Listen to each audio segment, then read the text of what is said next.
Welcome to the Deep Dive. Hello. We're here to turn those big stacks of information into something, well, usable, actionable knowledge. Exactly. And today, it's something really core to communication. It is. We're diving deep into talking about the past, mastering those conversations about what happened. Yeah, and this isn't just textbook grammar. This is about giving you the tools you need to feel confident. High confidence communication, right? Moving beyond just recognizing rules.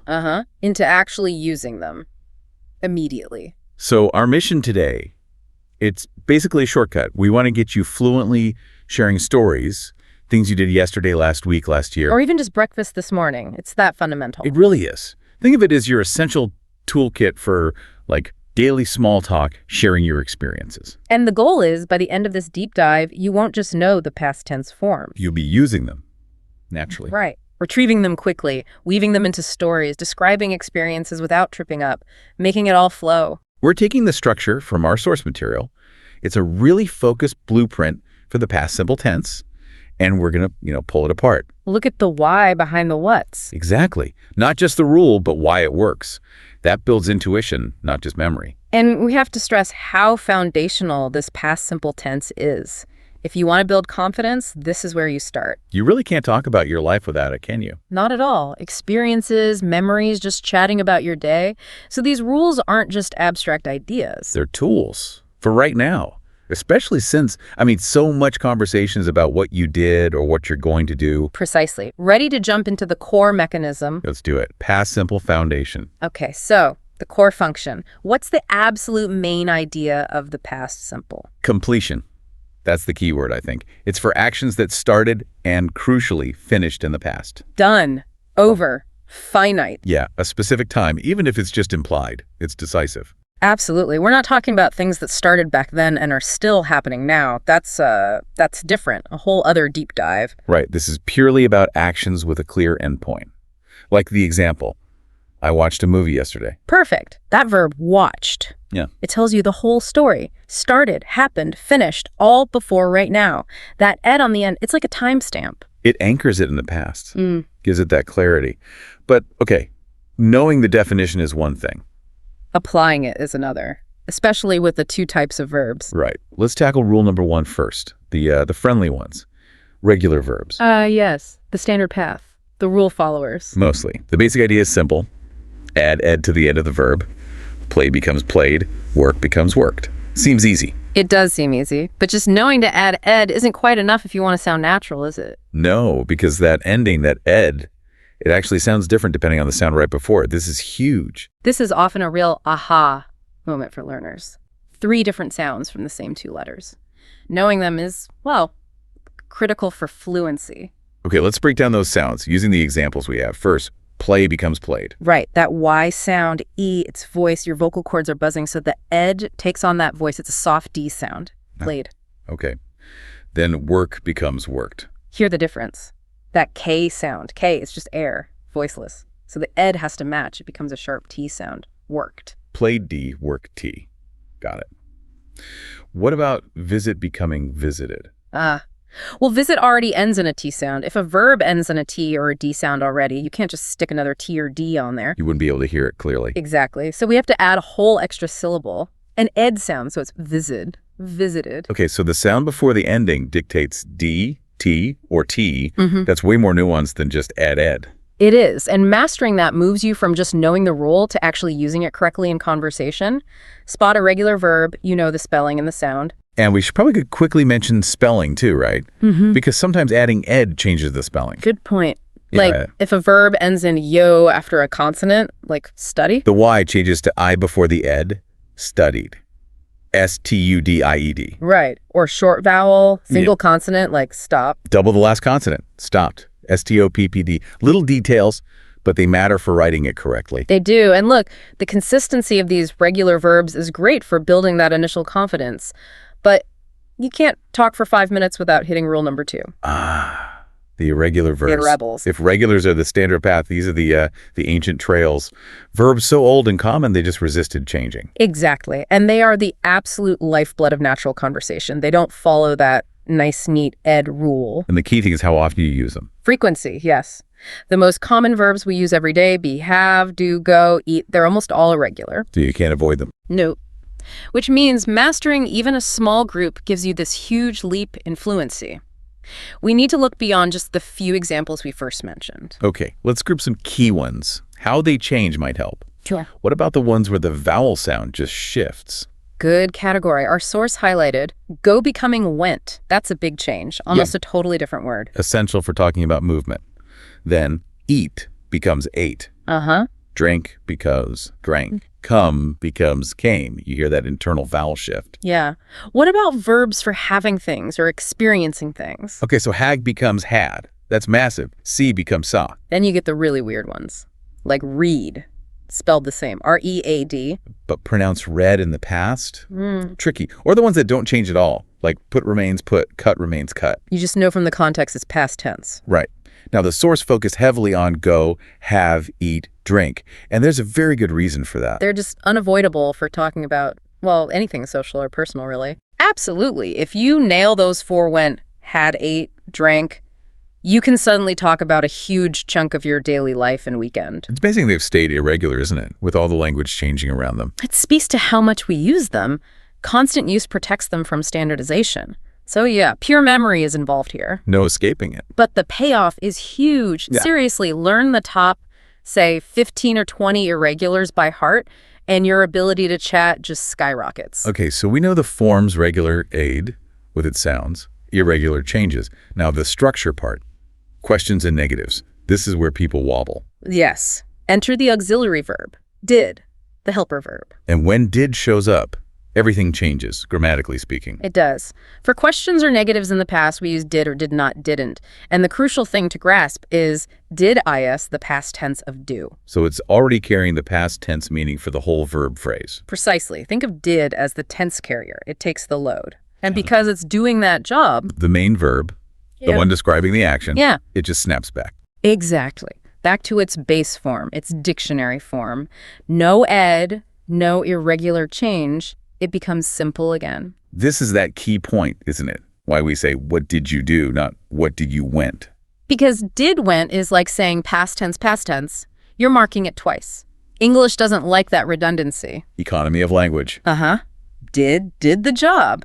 So the main verb can relax. If you can really internalize that did makes the main verb forget its past form, the structure clicks. We can see it working perfectly in that little mini dialogue example. The question, what did you do last weekend? See?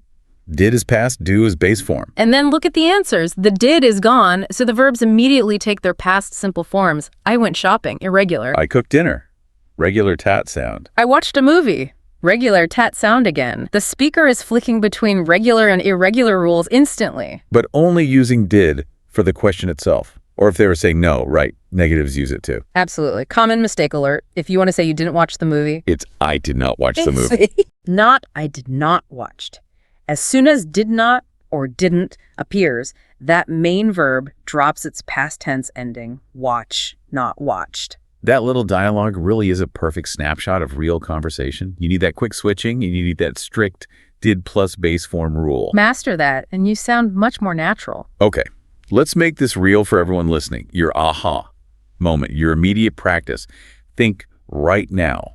What did you do last Sunday? Yeah, take a second. Try to build 3 sentences in your head, or even better, say them out loud. Use the rules we just talked about. Mix it up. Try one irregular verb, like went or ate or had. Try one regular, like played or listened or cooked. Use a time phrase like last Sunday or on Sunday morning. Actually form the sentences. That speaking part makes a huge difference. It builds the muscle memory. Okay, we've built the engine. We know how the grammar works, how to form these past tense sentences and questions. But an engine needs fuel, right? You need the words to actually put in those sentences. Exactly. So let's switch gears from the rules to the practical vocabulary. What words do you actually need to talk about your life? And we're focusing strategically here on free time, on leisure activities. Why? Because honestly, when you chat with people, what do they ask about? Your weekend. What you did when you weren't working. Precisely. Maybe 90% of casual past tense chat revolves around free time. So if you master the language of leisure, You basically master the language of connection. Our source material gave us a really smart list of activities. It covers social stuff, things at home, even physical activities. It's not random. It's like a high-utility toolkit. The phrases you'll need again and again in typical conversations. Let's break them down category by category and link them back to the grammar. Okay. First, social and leisure. Stuff you do out and about, connecting with people. Like go shopping or go to a restaurant. Both use that crucial irregular verb, go. So the past is went, I went shopping, we went to a restaurant, Nail went, and you can talk about tons of outings. Okay. What about watch TV or watch movies? That uses the regular verb watch. Past form, watched. And remember that sound at the end, watched. Because a C is voiceless. Right. And visit friends. Also regular, visit. Past form, visited. And there's that ed sound again because visit ends in T. Visited. Getting that T'd right instead of just saying visit ED really makes a difference to how natural you sound. It really does. Okay, next category. Physical and sport. Like play football or play tennis. Regular verb play. Past form. Played. With that soft D sound. Played. And go swimming. Ah, back to go. So it's irregular. Went swimming. You see how going keeps popping up? It's everywhere. Finally, domestic and personal. The quiet stuff, maybe at home. Cook dinner. Regular. Cooked. Sharp T sound. Cooked. Read a book. The tricky one. Spelled R-E-A-D but pronounced read in the past. I read a book yesterday. Good catch. Listen to music. Regular. Listen. Past. Listened. Soft D sound. Listened. And travel. Regular again. Travel. Past. Traveled. Sometimes spelled with 2 L's in British English. One in American, but pronounced the same. Traveled. Okay, so look at that list. Maybe 10 core phrases. Socializing, eating, relaxing, sports. And the insight is, these 10 phrases, they probably cover, 80% of what people talk about when they discuss their past week or weekend? Easily. If you can confidently use the past tense of the verbs linked to these activities, you're pretty much set for most casual chats. Now let's really cement it by mixing the vocabulary and grammar. Look at those practice sentences. This forces that mental switch. Choose the activity, instantly choose the rule. Okay, sentence 1. I went shopping yesterday. Choice. Irregular go. Right. Contrast immediately with, she cooked dinner last night. Choice. Regular cook. Needs that sound. Cooked. Or, they played football on Saturday. Choice. Regular play. Needs the soft D played. See how fast you need to make that regular decision? That speed is fluency. Let's do that practice drill now. We really want you listeners to say these out loud. Focus on the sound, the rhythm of that past tense ending. Build the sound memory. Ready? Repeat. I watched TV yesterday. Pause for repetition. Hear the T. Watched. Next. I visited a friend last weekend. Pause for repetition. Feel the dude. Visited. Last one. I went swimming last summer. Pause for repetition. Irregular. Went. How did those feel? Noticing the difference between the oin in watched and the in visited. It's subtle, maybe, but so important for sounding natural. Okay, this is where it gets really rewarding, I think. Moving beyond just single sentences. To actual storytelling. Because the past simple isn't just for listing facts like a robot, it's for building a narrative. Yeah. Sharing an experience. Right. That shift from isolated facts to a story that flows. That's the goal. It's the difference between just, surviving a conversation and actually connecting with someone. So how do we build that flow? What are the tools? The absolute key, time expressions. These words are your narrative anchors. They tell the listener when things happen. Like yesterday, last week, last month, last year, they set the stage. Immediately gives context. But just setting the scene isn't enough. You need to connect the actions within that time frame. So sequencing words. Exactly. You can't just list, I went shop, I ate lunch, I saw a friend. It sounds choppy. You need words like first, next, then, after that, finally. They guide the listener through the timeline of your story. Let's see this in action. Case study 1. The travel narrative. This is a great example of putting it all together. Okay, how does it start? Strong time anchor. Last year, I traveled to Thailand. Boom. Context established. Then the story unfolds with a chain of actions. Right. Listen to the verbs. I visited Bangkok and Phuket. I ate delicious street food and met amazing people. Wow. Okay, so regular traveled and visited. Right. Right next to irregular ate and met. That's smooth switching between the rules. Total agility, operating seamlessly. And notice, it doesn't just stop with the facts. What else is there? The summary, the feeling, it was a wonderful trip. That provides the emotional context. It gives closure. Makes it a complete story, not just a list of places and verbs. Yeah. Now, case study 2. The evening routine. Much simpler, more everyday, but just as effective for showing sequencing. Setting the scene. Yeah. Yesterday evening. Okay. Sequence starts. First, I cooked pasta for dinner. Action 1. Clear marker. Man. After that, I listened to music and then watched a football match. So first, after that, and then. Those little words are doing all the work of connecting the events. Huge amount of work. Without them, it's just a jumble. Listener has to work hard to figure out the order. And again, the ending. The feeling, it was relaxing, confirms the outcome. Nice. So those case studies show the structure. Now let's bring it to the most common scenario ever. The Monday morning office chat. Everyone's been there. This dialogue is pure gold as a practical model. It starts with that universal question, doesn't it? Hi, how was your weekend? That question demands the past simple in response. It's the trigger, and the answer uses everything we've covered. It was great. I visited my parents and played football with my brother. See, efficient. Regular verbs visited and played, linked with and, clear, concise. Then the conversation continues naturally. What about you? And the second speaker responds using those super high-frequency irregulars for a social event. I went to a restaurant with my friends. We ate pizza and laughed a lot. Irregular went and ate, paired with regular laughed. It just flows. Vocabulary's there too. Yeah. Restaurant, friends, pizza. It links the grammar, the words, and the conversational turn-taking. It sounds totally natural because the past simple is just there. Effortless. So putting it all together, fluency comes from quickly grabbing the right verb form and using time words and sequencers to build that narrative flow. That's the synthesis. Verbs plus vocabulary plus time sequence story. Okay, final challenge for you listening. Your big narrative task. Imagine you bump into a friend tomorrow. They ask about your weekend. Stop and really think it through. How would you answer? Think about the question, the flow, the verbs, mix regular and irregular. Yep. Maybe a sequencing word like then or after that. Try to build a mini story, at least 3 connected sentences. Make it detailed. Put the whole system, grammar, vocab, structure to work right now. Hashtag #𝗘𝗃𝗧𝗏. Rapid review and synthesis. All right, time for a quick check. Rapid retrieval. We need these past simple forms to be automatic, right? Less thinking, more doing. Yeah, this is the final knowledge check, moving from conscious thought to instant recall. Let's do that past simple quick quiz. Present to past, focus on speed and accuracy. Okay, we'll fire through those 5 key pairs again. First one, movement. I go. I went. That crucial irregular one. Good. Domestic activity. She cooks dinner. She cooked dinner. Yeah. Regular, need that tin sound. Cook. Action. They play football. They played football. Regular, soft sound. Played. Possession. He has a car. He had a car. Super common irregular ham. And socializing your grading, we eat rice. We ate rice. Another essential irregular for food talk. Okay, how did you do at home? If those conversions felt quick, almost instant. Then you've really absorbed the core structure. Excellent. So let's quickly recap the main takeaways. We've really broken down this system into 3 core parts. We have, first, the past simple structure itself. Getting those regular and irregular verbs right and nailing that did plus base form for questions and negatives, that's the bedrock. Second, the essential vocabulary focused on free time. Those, 10 key phrases? Oh, yeah, that high ROI vocabulary that unlocks most social chat about the past.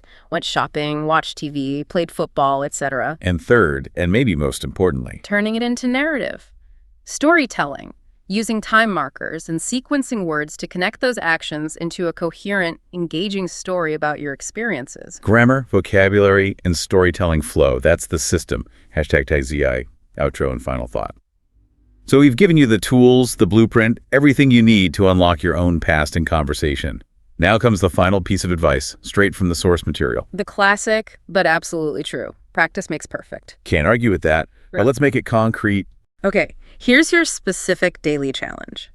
Starting tomorrow, maybe even today, try to tell one story, just a short one, every single day about something you did yesterday. Doesn't have to be complicated. Not at all. Just link maybe 3 or 4 actions using the past simple. Maybe say it in your head, or even better, say it out loud when you're alone. Yesterday I went to work, then I ate lunch. After that I watched TV. Simple. That daily ritual, that act of narrating your own immediate past, that's what builds the fluency, makes the recall faster. And if we take that one step further, a final thought to leave you with. Go for it. If you actually start doing this regularly, using the past simple to consciously list or think about what you completed, what you finished, what you did each day. Like a mental journal entry in the past tense? Kind of, yeah.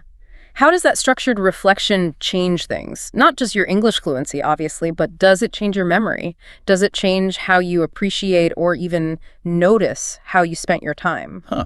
That's interesting. Using the grammar to structure not just language, but maybe perception of your own life. Maybe.